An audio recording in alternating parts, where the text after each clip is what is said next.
మిత్రులందరికీ నమస్కారం.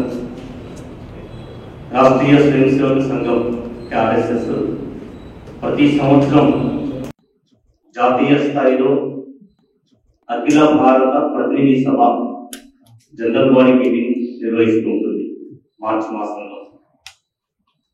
ఈ సంవత్సరం ఈ అఖిల భారత ప్రతినిధి సభ సమావేశాలు మొన్న 21, 22, 23 తేదీలలో బెంగళూరులో చందనహల్లి ప్రాంతంలో జనసేవా కేంద్ర పాఠశాలలో జరిగింది. ఈ సమావేశాల మొత్తంలో సుమారుగా 1460 మంది సమావేశాల్లో పాల్గొన్నారు. సంఘ ప్రేరణతో పనిచేసేటువంటి సుమారుగా 35 సంస్థల యొక్క అఖిల భారత అధ్యక్షులు, ప్రధాన కార్యదర్శులు, సంఘటన కార్యదర్శులు ఈ సమావేశంలో 3 రోజుల పాటు పాల్గొన్నారు. సాధారణంగా ఈ సమావేశంలో సంఘ కార్యం యొక్క సమీక్ష, దాంతో పాటుగా దేశ పరిస్థితులు, సామాజిక విషయాలు, అనేక విషయాల గురించినటువంటి చర్చ జరుగుతుంది. ఈ సంవత్సరం జరుగుతున్నటువంటి ప్రతినిధి సభ ఒక విశేషమైనటువంటి కార్యక్రమం. రాష్ట్రీయ స్వయం సేవక సంఘం 1925లో ప్రారంభించబడింది. కనుక ప్రస్తుతం సంఘం ప్రారంభించి 100 సంవత్సరాలు అవుతుంది. కనుక 100 సంవత్సరాలు అవుతున్నటువంటి ఈ సందర్భాన్ని పురస్కరించుకొని రాబోయేటువంటి విజయదశమి అక్టోబర్ 2వ తేదీన అవుతుంది. అప్పటి నుండి 2026 విజయదశమి వరకు సంఘ భావజాలాన్ని, సంఘ సిద్ధాంతాన్ని ఇంకా వేగంగా సమాజంలోకి తీసుకొని వెళ్ళడానికి వివిధ రకాలైనటువంటి కార్యక్రమాలను రూపకల్పన చేసినటువంటి సమయంలో ఈ సమావేశం జరిగింది. 1925లో సంఘం ప్రారంభమైనప్పటి నుండి అనేక రకాల సమస్యలు, అవకాశాలు అన్నింటిని ఉపయోగించుకొని సంఘము దినదినము పెరుగుతుంది. కేవలం నాగపూర్లో ఒక శాఖ ప్రారంభమైంది.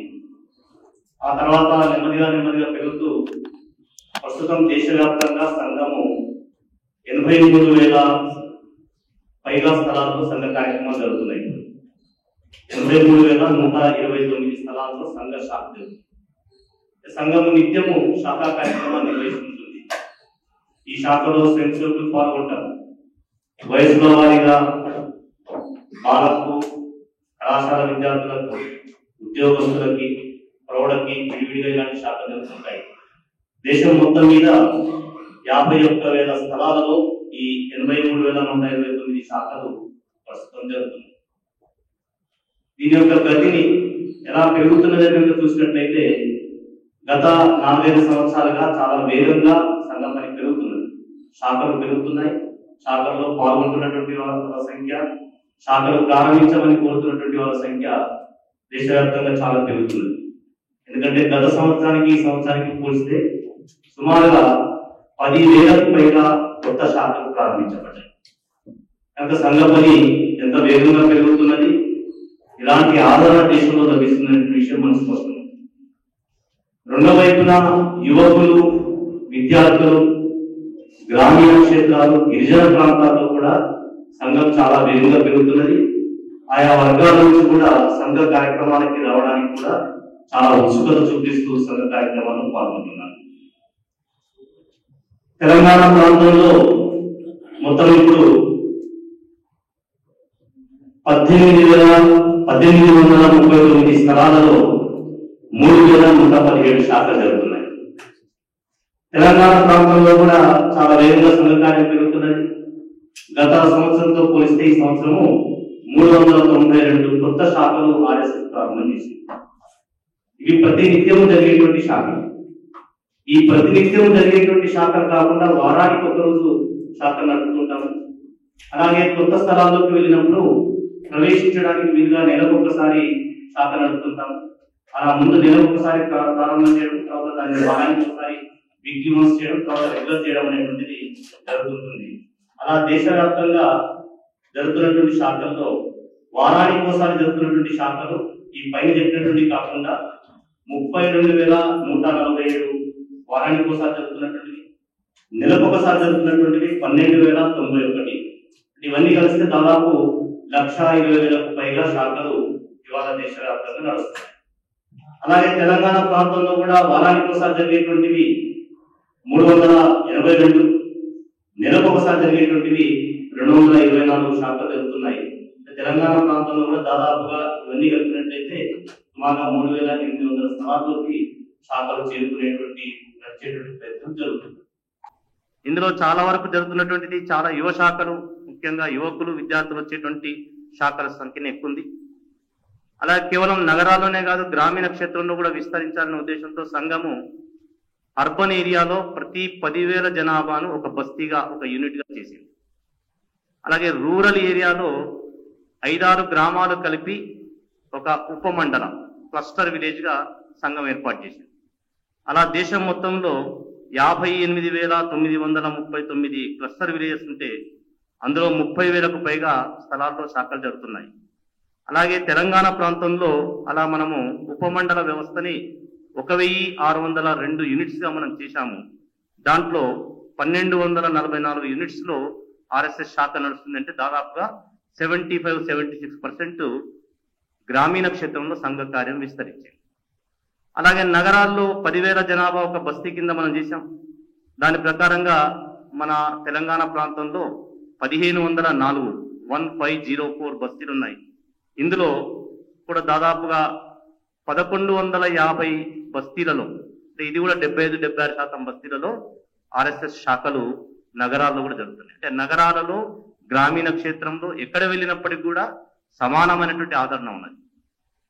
గత సంవత్సరము సంఘ శిక్షణ ఇవ్వడానికి వీలుగా గతంలో వారం రోజుల ట్రైనింగ్ క్యాంప్ ఉంటుండేది, కానీ చాలా ఎక్కువ సంఖ్యలో వస్తున్నారు కనుక దాన్ని ఇంకా సులభం చేయడానికి 3 రోజుల క్యాంప్ చొప్పున బ్లాక్ లెవెల్లో మనం నిర్వహించినప్పుడు దానికి దాదాపుగా 9,500 మంది పైగా అలా వచ్చి శిక్షణ పొందినటువంటి కార్యకర్తల సంఖ్య కూడా ఉంది.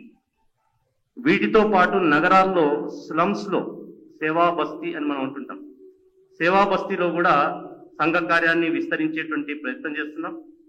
అలా తెలంగాణ ప్రాంతంలో సేవా బస్తీల్లో కూడా ఈ సంవత్సరము దాదాపు 100 నూతన బస్తీల్లో, కొత్త బస్తీ లోపల స్లమ్స్లో కూడా ఆర్ఎస్ఎస్ కార్యక్రమాలు ప్రారంభమైనాయి.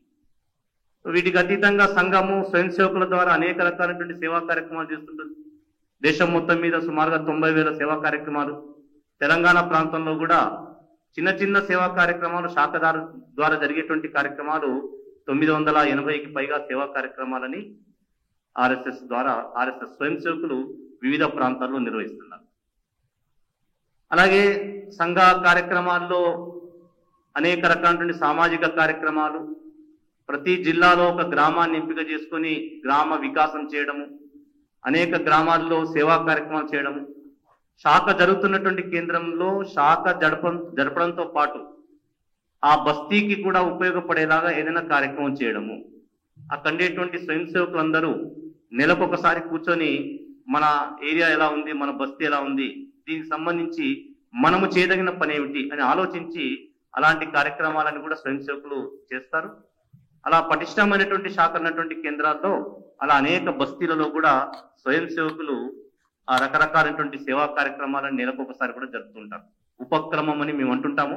అలా ప్రతి శాఖ కూడా ఒక ఉపక్రమము, ఒక సేవా కార్యక్రమము జరుగుతున్నది. అలాగే గ్రామీణ క్షేత్రంలో కూడా శాఖతో పాటుగా ఆ గ్రామానికి ఉపయోగపడే పద్ధతిలో బస్తీలో ఆ గ్రామంలో ఒక 4-5 రకాలైనటువంటి కార్యక్రమాలని, సేవా కార్యక్రమాలను చేయడానికి కూడా ఒక ప్రయత్నం జరుగుతుంది. అలా తెలంగాణ ప్రాంతంలో ఒక 50 గ్రామాలలో ఒక్కో గ్రామంలో 4-5 సేవా కార్యక్రమాలను, అలాంటి కార్యక్రమాలు చేసేటువంటి ప్రయత్నం చేస్తున్నాం. అలాగే రాబోయేటువంటి సంఘ జన్మ శతాబ్ది కార్యక్రమం ఇంతకుముందే చెప్తాను. విజయదశమి 2025 నుంచి ప్రారంభించి 2026 వరకు విజయదశమి ఉత్సవాలు జరగబోతున్నాయి. సంఘ శతాబ్ది ఉత్సవాలు జరగబోతున్నాయి కనుక వాటికి సంబంధించినటువంటి చర్చ కూడా మొన్న సంఘ అఖిల భారత సమావేశంలో చేయడమైంది. దేశానికి సంబంధించినటువంటి అనేక విషయాలను కూడా చర్చ చేయడం జరిగింది. దాన్ని పురస్కరించుకొని అక్కడ ఉండేటువంటి అందరు కార్యకర్తలు కలిసి ముఖ్యంగా ప్రతి సమావేశంలో దేశ పరిస్థితుల మీద, ప్రపంచవ్యాప్తంగా జరిగేటువంటి విషయాలు అనేకం ఆలోచించి తీర్మానాలు చేయడం జరుగుతుంటుంది. అలా మొన్న జరిగినటువంటి సమావేశంలో బంగ్లాదేశ్ హిందువుల మీద జరుగుతున్నటువంటి దాడులను ఖండిస్తూ ఒక తీర్మానం చేయడం జరిగింది. మనందరికీ తెలుసు, మన పొరుగునే ఉన్నటువంటి బంగ్లాదేశ్లో మొన్న ప్రభుత్వం మారిన తర్వాత అక్కడ ఉన్నటువంటి మైనారిటీలు, ముఖ్యంగా హిందువులతో పాటు హిందూ సమాజంలో అంతర్భాగమైనటువంటి షెడ్యూల్డ్ క్యాస్ట్, షెడ్యూల్డ్ ట్రైబ్ మీద అనేక రకాలైనటువంటి అమానుషమైనటువంటి దాడులు జరిగినటువంటి విషయం మనందరం కూడా పత్రికల్లో, మీడియాలో చూసాం. ముఖ్యంగా యువకుల మీద దాడి చేయడము, మహిళల మీద దాడి చేయడము, బలాత్కారాలు, మానభంగాలు, హత్యలు, గృహదహనాలు విచ్చలవిడిగా ఏమాత్రము కూడా ఎక్కడ కూడా చట్టము లేదు అనేటువంటి పద్ధతిలో అతి భయంకరంగా బంగ్లాదేశ్లో జరిగిన విషయం మనందరికీ తెలుసు. కనుక దానికి గురించి ప్రపంచం అంతా కూడా ఆలోచించాలి. హింస ఎక్కడ జరిగినప్పటికీ కూడా అంగీకరించేది ఉండదు. ఇందులో ముఖ్యంగా బంగ్లాదేశ్లో కనుక చూసినట్టయితే మైనార్టీల మీదే దాడులు జరుగుతున్నాయి. మనం చూసినట్టయితే బంగ్లాదేశ్ ఏర్పడినప్పుడు 22% హిందువులు అక్కడ ఉండేవారు. ఇప్పుడు అక్కడ హిందూ మైనార్టీల సంఖ్య కేవలం 7%కు పడిపోయింది అన్నట్లయితే అక్కడ ఉండేటువంటి మైనార్టీలు ఎలా జీవిస్తున్నారనే విషయం మనకు అర్థమవుతుంది. కనుక దీని విషయంలో ఐక్యరాజ్య సమితి లాంటి అంతర్జాతీయ సంస్థలు, మానవ హక్కుల సంఘాలు ఇవన్నీ కూడా స్పందించాల్సిన అవసరం ఉంది. ఇది కేవలం ఏదో రాజకీయ పరమైనటువంటి దాడులు కావు. బంగ్లాదేశ్ జరిగేటువంటివి యోజనాబద్ధంగా ఇస్లాం జిహాదీలు చేస్తున్నటువంటి మతపరమైనటువంటి, ధర్మపరమైనటువంటి దాడులు పనిగట్టుకొని చేస్తున్నారు. ఇది ఒక రకంగా మానవ హక్కుల ఉల్లంఘన అవుతుంది. కనుక ఈ సందర్భంగా అక్కడేటువంటి వాళ్ళని గురించి ప్రపంచంలో ఉన్నటువంటి ప్రపంచ శాంతిని కాంక్షించేటువంటి సంస్థలు, మానవ హక్కుల సంఘాలు అన్ని కూడా ఆలోచించాలని చెప్పి, తర్వాత బంగ్లాదేశ్ హిందువులకి భారతదేశము, మన దేశంలో ఉన్నటువంటి అందరూ కూడా ప్రపంచంలో ఉన్నటువంటి మానవ హక్కులు కోరుకునేటువంటి వాళ్ళందరూ కూడా సంఘీభావంగా ఉండాలని తెలియజేస్తూ ఒక తీర్మానాన్ని అక్కడ ప్రవేశపెట్టడం జరిగింది.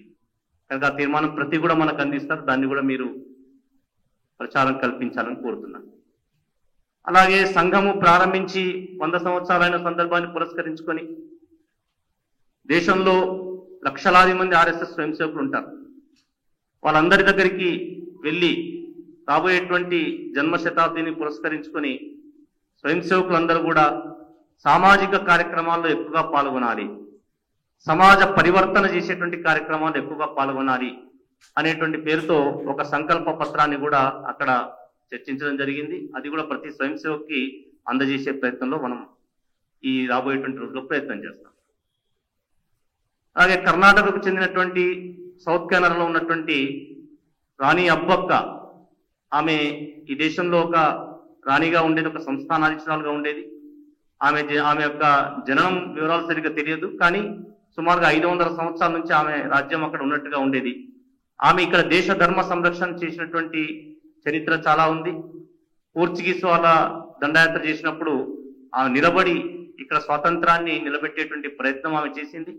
కనుక ఆమెను ఈ సందర్భంగా స్మరిస్తూ రాబోయేటువంటి రోజుల్లో ఆమె ఇచ్చినటువంటి స్ఫూర్తిని మనం తీసుకోవాలనేటువంటి పేరుతో రాష్ట్రీయ స్వయం సేవక సంఘం యొక్క సర్కారు జనరల్ సెక్రటరీ శ్రీ దత్తాత్రేయ హోసబలే గారు ఒక ప్రకటన కూడా ఈ సందర్భంగా విడుదల చేశారు. గత సంవత్సరము ఇండోర్కు చెందినటువంటి రాణి అహల్యాబాయి, ఆమె జన్మించి 300 సంవత్సరాలైన సందర్భంగా దేశవ్యాప్తంగా అనేక రకాలైనటువంటి కార్యక్రమాలు అహల్యాబాయి యొక్క త్రిజన్మ శతాబ్దిని పురస్కరించుకుని జరిగింది. కనుక దాన్ని అవకాశంగా తీసుకుని ఆమె ఒక మారుమూల ప్రాంతం నుంచి వచ్చి, ఒక సాధారణ కుటుంబం నుంచి వచ్చి, ఆమె భర్త చనిపోయినప్పటికీ కూడా ఇండోర్ ప్రాంతం రాజ్యాన్ని పరిపాలించి దేశంలో అనేక దేవాలయాలను జీర్ణోద్ధరణ చేసింది. సోమనాథ్ దేవాలయం కావచ్చు, కాశీ దేవాలయం కావచ్చు. అదే రకంగా ఆమె అనేక రకాలైనటువంటి సామాజిక కార్యక్రమాలు చేసింది. మా బాలికలను, స్త్రీలను చాలా పునరుద్ధరణ తీసుకుని వచ్చింది, ఆర్థిక ప్రగతి సాధించింది. కనుక ఆమె యొక్క ఉత్సవాలని ఈ సందర్భంగా గత సంవత్సరం అంతా మన ప్రాంతంలో నిర్వహించాం. ఆ సందర్భంగా సామాజిక సమరసత, సమాజం మధ్యలో ఏ రకమైన భేదభావన లేకుండా ఏకాత్మత ఉండేలాగా ఒక మహాపురుషుల యొక్క క్యాలెండర్ను మనం తీసుకొని సుమారుగా 50,000కు పైగా ఈ క్యాలెండర్ని ప్రతి గ్రామానికి అందజేసేటువంటి ప్రయత్నము అహల్యాబాయి హోల్కర్ యొక్క జయంతి ఉత్సవాలను పురస్కరించుకుని చేయడం జరిగింది. అలాగే రాష్ట్రీయ స్వయం సేవక సంఘము ఈ జన్మ శతాబ్ది ముందు పురస్కరించుకొని సుమారుగా 1 సంవత్సరం ముందే ప్రిపరేటరీ వర్క్ మొదలుపెట్టాం, పూర్వ తయారీ పని. అందులో భాగంగా గత సంవత్సరం జరిగినటువంటి విజయదశమి ఉత్సవాలు సంఘం తెలంగాణ ప్రాంతము చాలా పెద్ద ఎత్తున నిర్వహించింది. తెలంగాణ ప్రాంతంలో సుమారుగా 55,000 మందికి పైగా స్వయం సేవకులు పాల్గొన్నారు. మొదటిసారిగా తెలంగాణలో 161 స్థలాలలో ఆర్ఎస్ఎస్ రూట్ మార్చ్ జరిగింది. ఇందులో 28,000కు పైగా స్వయం సేవకులు సంఘ యొక్క యూనిఫామ్ వేసుకొని అన్ని గ్రామాల్లో చాలా మంది కొత్త వాళ్ళు, సంఘతో పరిచయం తక్కువ ఉన్నటువంటి వాళ్ళు కూడా యూనిఫామ్ వేసుకొని వచ్చి కార్యక్రమాల్లో పాల్గొన్నారు. కనుక సంఘానికి ఈ ప్రాంతంలో ఉన్నటువంటి ఆదరణ కూడా స్పష్టంగా కనిపిస్తుంది. అలాగే ఈ రాబోయేటువంటి కార్యక్రమాన్ని దృష్టిలో పెట్టుకొని దేశవ్యాప్తంగా సంఘ యొక్క ఆలోచనను, సంఘ భావాన్ని సమాజం దగ్గరికి తీసుకొని వెళ్ళడానికి రకరకాలైనటువంటి కార్యక్రమాలు యోజన చేయడం జరుగుతుంది. రాబోయేటువంటి విజయదశమి రోజు ప్రతి ఆర్ఎస్ఎస్ శాఖ ఈ 100 సంవత్సరాల ఉత్సవాన్ని పురస్కరించుకొని ఘనవేషతో కార్యక్రమం చేస్తుంది. నగరాలలో, పట్టణాలలో, ఖండ కేంద్రాలలో, మండల కేంద్రాల్లో ఆర్ఎస్ఎస్ రూట్ మార్చ్, పథసంచలనం అంటుంటాం, శోభాయాత్ర యూనిఫామ్ తో చేస్తారు, ఘోష్ అలాంటిది కూడా ఉంటుంది. దాంతో అనేక స్థలాల్లో కార్యక్రమాలు చేయడానికి యోజన చేస్తున్నాం. రాబోయేటువంటి నవంబర్, డిసెంబర్, జనవరి మాసంలో దేశంలో ఉన్నటువంటి ప్రతి గ్రామానికి, ప్రతి ఇంటికి వెళ్ళడానికి జన సంపర్క అభియాన్ కార్యక్రమాన్ని కూడా చేయబోతున్నాం. ఇంటింటికి సంఘ ఆలోచనను అందించడం, సమాజ పరివర్తనకు సంబంధించిన అంశాలను అందజేయడం, దీనికోసం కార్యక్రమాన్ని రూపొందించడం జరుగుతుంది. తెలంగాణలో ముఖ్యంగా నవంబర్, డిసెంబర్ ప్రాంతంలో చేయాలని అనుకుంటున్నాం. తెలంగాణలో ఉన్నటువంటి దాదాపుగా ప్రతి గ్రామ పంచాయతీలో, ప్రతి బస్తీలో, ప్రతి మూలకు కూడా వెళ్ళి ఒక కరపత్రము, పుస్తకం ద్వారా ఈ భావజాలాన్ని సమాజానికి అందించి వాళ్ళందరినీ కలుపుకొని పోయేటువంటి ప్రయత్నం చేయాలనేటువంటి ఒక ఆలోచన జరుగుతుంది. దాని తర్వాత అనేక బస్తీలలో, తర్వాత మండల కింద ఒక 5-6 గ్రామాలు కలిపి ఉపమండలం అంటుంటాం. కనుక ఆ ఉపమండల స్థాయిలో లేకపోతే బ్లాక్ స్థాయిలో, నగరాల్లో ప్రతి 1,00,000 జనాభా ఒక యూనిట్ కనుక్కొని, అలాంటి నగరాల్లో, మెట్రో సిటీస్ లో అయితే 1,00,000 ఒక యూనిట్ కనుక్కొని ఇలాంటి చోట హిందూ సమాజ ఉత్సవాలు నిర్వహించాలని చెప్పి సంఘం ప్రయత్నం చేస్తుంది. కేవలం ఆర్ఎస్ఎస్ మాత్రంగా సమాజంలో ఉన్నటువంటి స్థానిక పెద్దలు, ప్రముఖులు, హిందూ సంస్థలు అన్ని కూడా కలిపి హిందూ సమాజ కార్యక్రమం నిర్వహించి అక్కడేటువంటి హిందుత్వాన్ని, ధర్మాన్ని సమాజంలోకి తీసుకొని వెళ్ళేటువంటి ప్రయత్నం చేస్తాం. అలాగే ప్రతి బ్లాక్ లెవెల్లో ప్రతి చోట ఒక సామాజిక సద్భావన సదస్సును వివిధ సంస్థలు, వివిధ మఠాలు, వివిధ కులాలకు చెందినటువంటి ప్రముఖ వ్యక్తులందరినీ కూడా చోటు తీసుకొని రావడం, సమాజంలో సమరసతను ఎలా నిర్మాణం చేయాలి, మంచి విషయాలు ఎలా ప్రచారంలోకి తీసుకెళ్ళాలి, ఏకాత్మ భావన, మనమందరం ఒకటైనటువంటి భావన తీసుకుని వెళ్ళడం, అలాగే పర్యావరణ హితకారిగా ఉండడం, స్వదేశీ జీవన విధానాన్ని పాటించడం, దాంతో పాటుగా సామాజిక అనుశాసనము, చట్టాలని పాటించడం, హిందూ కుటుంబాన్ని కాపాడడం, ఇలాంటి అంశాలను తీసుకొని సామాజిక సద్భావన సదస్సులు నిర్వహించడానికి ప్రయత్నం చేస్తున్నాం. తర్వాత అలాగే ఇంకొక కార్యక్రమము జిల్లా కేంద్రంలో, అన్ని కేంద్రాల్లో కూడా, తర్వాత నగర కేంద్రాల్లో కూడా కలిపి ప్రతిష్ఠిత వ్యక్తుల యొక్క సమావేశం, అక్కడనేటువంటి ప్రముఖులు ప్రతిష్ఠితుల్లో కలిపి ఒక సెమినార్ లాగా ఒక కార్యక్రమాన్ని నిర్వహించేటువంటి ప్రయత్నం చేస్తాం. చాలా చోట్ల కళాశాల విద్యార్థుల తల్లిదండ్రుల నుంచి లేకపోతే స్కూళ్ళ నుంచి కూడా సంఘ కార్యక్రమాలకు ఆహ్వానం వస్తున్నది, మీరు రండి, మేము మమ్మల్ని కూడా సంఘంలో చేర్చుకోమని. దాన్ని దృష్టిలో పెట్టుకొని డిస్ట్రిక్ట్ హెడ్ క్వార్టర్స్ వరకు అన్ని చోట్ల కూడా యువకులకి, ముఖ్యంగా 18 నుంచి 30 సంవత్సరాల వయసు ఉన్నటువంటి యువకుల యొక్క సదస్సులు కూడా నిర్వహించబోతున్నారు. అలాగే రాబోయేటువంటి సెప్టెంబర్, అక్టోబర్లో 26 సెప్టెంబర్, అక్టోబర్లో గ్రామానికి శాఖను తీసుకెళ్లే ప్రయత్నం చేస్తున్నారు. కనుక దీనికన్నా ముందుగానే రేపు జరిగేటువంటి దసరా కన్నా ముందే ఇంకా కార్య విస్తరణ చేయాలనే ప్రయత్నం జరుగుతుంది. తెలంగాణలో కూడా 4,000 శాఖలకి రేపు దసరా, అంటే ఈ ఉత్సవాలు ప్రారంభమయ్యే సమయానికి 4,000 శాఖలు చేరేటువంటి ప్రయత్నం జరుగుతున్నది. ప్రతి ఉపమండల, ప్రతి బస్తీకి శాఖ వెళ్లే ప్రయత్నం జరుగుతున్నది. దేశవ్యాప్తంగా కూడా 1,00,000 స్థలాలకి సంఘ కార్యాన్ని విస్తరించేటువంటి ప్రయత్నము ఈ సందర్భంగా జరుగుతుంది. కనుక దీన్ని పురస్కరించుకొని దేశవ్యాప్తంగా ఉన్నటువంటి హిందూ సమాజాన్ని, సంఘ స్వయం సేవకులని, తర్వాత సంఘ భావజాలంతో ఉన్నటువంటి సంస్థలందరినీ కూడా రాబోయేటువంటి సమయంలో జరిగేటువంటి కార్యక్రమాల్లో అన్నింటిలో భాగస్వామ్యం తీసుకొని సంఘ కార్యక్రమాన్ని, సంఘ భావజాలాన్ని వేగంగా ఇంకా సమాజంలోకి తీసుకెళ్లేటువంటి ప్రయత్నం చేద్దామని చెప్పి సంఘం పిలుస్తున్నారు. సంఘం కేవలము సంఘ సంస్థాగత కార్యక్రమం కాకుండా సమాజ పరివర్తనను ప్రధానంగా అనుకునేది. సమాజంలో మార్పు తీసుకొని రావడం. గత 100 సంవత్సరాలుగా సంఘ కార్యక్రమాల కారణంగా, వ్యక్తి నిర్మాణం కారణంగా స్వయం సేవకులను తయారు చేయడం, ఆ స్వయం సేవకుల ద్వారా వ్యవస్థ లోపల, సమాజం లోపల పరివర్తనను, మార్పును తీసుకొచ్చే ప్రయత్నం చేస్తున్నాం. అదే ప్రయత్నంలో భాగంగా రాబోయే రోజుల్లో కూడా ఈ కార్యక్రమాన్ని ఇంకా ముందుకు తీసుకొని వెళ్ళేటువంటి ప్రయత్నం చేస్తున్నాం. కనుక మీ ద్వారా ఈ జరిగేటువంటి కార్యక్రమాలన్నీ కూడా సమాజం దృష్టికి తీసుకువెళ్లాలని చెప్పి మీ అందరినీ కోరుతున్నాం.